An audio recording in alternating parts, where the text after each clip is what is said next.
Hello and welcome to Golden Geography. Here we're going to look at an update of one of the case studies for the Powers and Borders Unit. We're just going to be thinking a little bit about what has happened to Mali in the recent past, so the last year or so. So here's a picture of Mali. Beautiful landscape here, very dry, arid landscape. Some elements of the case study from Mali still are prevalent, so some of the issues that we have on our previous video in terms of the geography, the ethnicity divides, they are still in place. But there has been some changes. There's been some complex political and economic changes that have developed in this area, and some of the kind of political alliances have changed a little bit. So let's start with the United Nations. The United Nations had an organisation called MINUSMA that was working as a peacekeeping arm of the United Nations within Mali, and their job was to try and bring security to both the north and unity with the south, and to facilitate the role of NGOs and other organisations to take action within Mali. Well, as of June 2023, the United Nations Security Council approved the withdrawal of United Nations mission, the MINUSMA mission, from Mali. That was based on requests from Mali's government itself, so is an indicator that Mali's government is becoming more stable and the infrastructure of governance is becoming more established within Mali. And that withdrawal was completed in November 2024. So now the security of the Mali people and the different regions is being provided for internally by the Malian government, rather than relying on any peacekeepers. So it's an indicator of success and development. There has been also the establishment of something called the Alliance of the Sahel States. So this is much more localised. In July 2024, Mali, along with Burkina Faso and Niger, established this as a way of trying to enhance their local regional security and cooperation between those countries. They did then, as a result of that, move away from and withdraw from ECOWAS, which had provided that economic security previously. So this is a smaller economic union, and it brings these three countries together to support each other, which is good, but it may not have the same regional or international strength that ECOWAS had.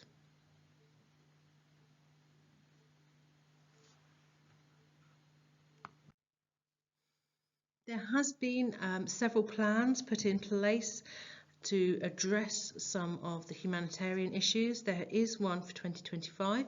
You can also find them for 24, 23, etc., going backwards.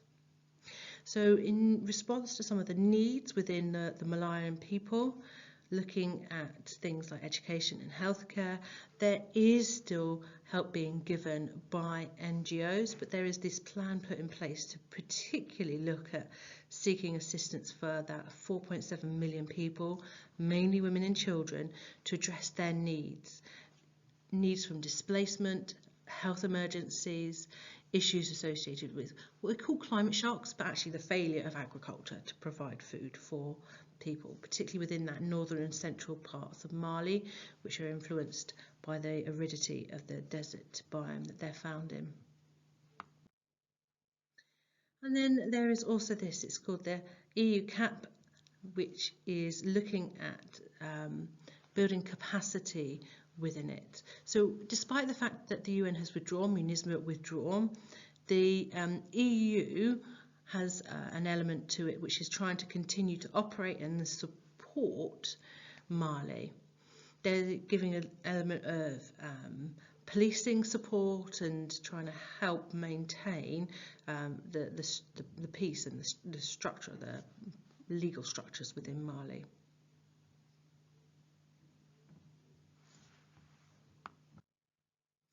There are still ongoing security challenges. So you may not find or you should not find UN peacekeepers there anymore, but you will find EU personnel, you will find personnel, military personnel from other countries, and there will be people that are challenging the Malian state and the security and sovereignty that that state has. Some of those are internal, some of those are external.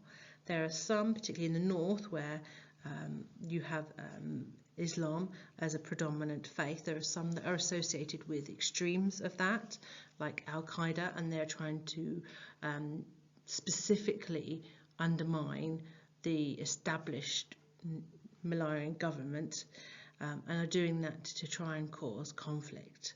And they are complicating the situation, and it makes it difficult for the Malian government to manage, but there are challenges, but they are being addressed by the Malian government now rather than the United Nations, because Malawi has been successful enough to secure its own governance with a little bit of help from the EU.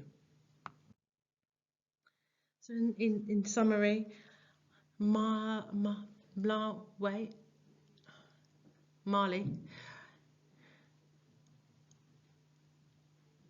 has developed, it's become more secure, it's become more successful, but it does continue to need support from several organisations, including NGOs. Thanks for listening.